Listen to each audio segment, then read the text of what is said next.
दर्द भरी माँ बेटे की अनसुनी जुबा। माँ, आज रोटी पूरी थी।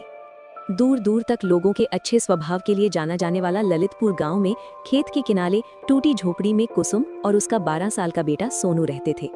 ललितपुर गांव खेतों की हरियाली से संपन्न था, लेकिन कुसुम और सोनू के लिए ललितपुर गांव की संपन्नता का कोई मतलब नहीं था। 12 साल का दुबला पतला सोनू, जिसकी आंखें उम्र से पहले ही बहुत कुछ देख चुकी थी, उसके पिता को मरे 3 साल हो चुके थे। माँ कुसुम दूसरों के खेतों में मजदूरी करके किसी तरह पेट पालती थी। उस दिन भी कुसुम सुबह सुबह काम के लिए निकल गई थी।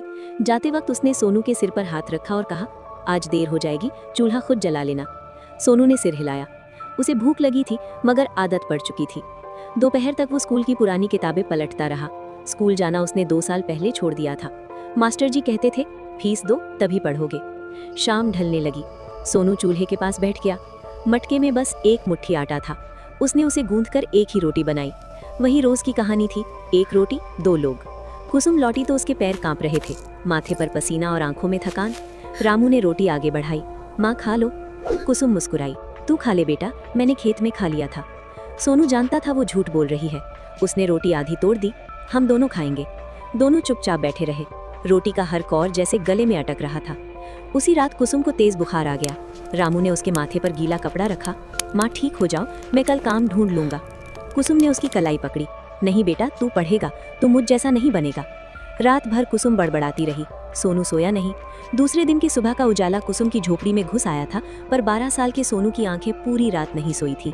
वो बार बार माँ की तरफ देख रहा था। उसकी माँ कुसुम आज कुछ ज्यादा ही चुप और शांत थी। कल तक वो खांसते खांसते भी सोनू को डांट देती थी, नंगे पाँव मत भागा कर, कांटा चुभ जाएगा। लेकिन आज वो सोनू को कुछ नहीं बोली। सोनू ने माँ का हाथ हिलाया।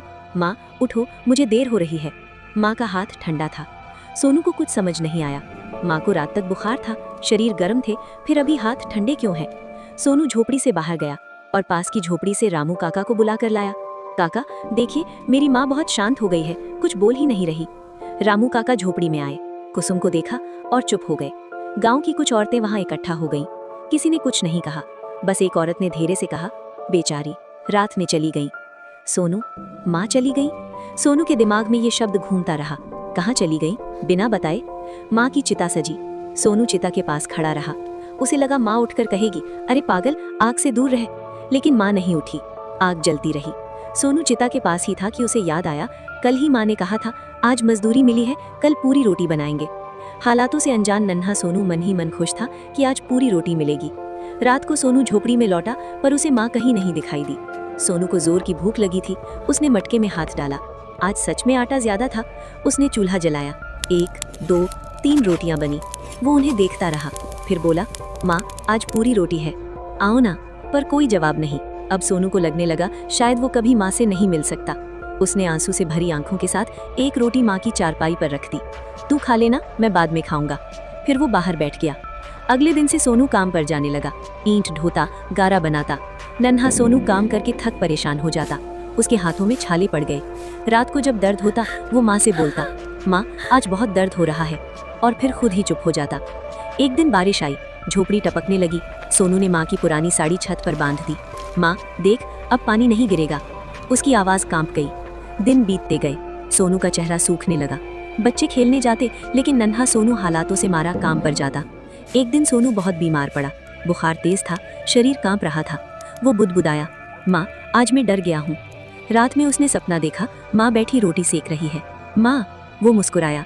माँ ने कहा, खा ले बेटा, आज पूरी रोटी तेरी है, तेरी है। सोनू खुशी से पूरी रोटी खाता है। सुबह गांव वालों ने झोपड़ी का दरवाजा खोला। सोनू जमीन पर पड़ा था, चेहरे पर वही हल्की सी मुस्कान जैसी बच्चे सोते वक्त करते हैं। चूल्हे पर जली हुई रोटी पड़ी थी, पूरी पर ठंडी। किसी ने कहा, बेचारा माँ के बिना जी नहीं पाया। पर सच्चाई ये थी, वो जी रहा था, बस उसे कोई जीने की वजह नहीं दे रहा था। वो पूरी रोटी आज उस टूटी झोपड़ी के चूल्हे पर पड़ी थी, पर माँ बेटे में से कोई खाने नहीं आया।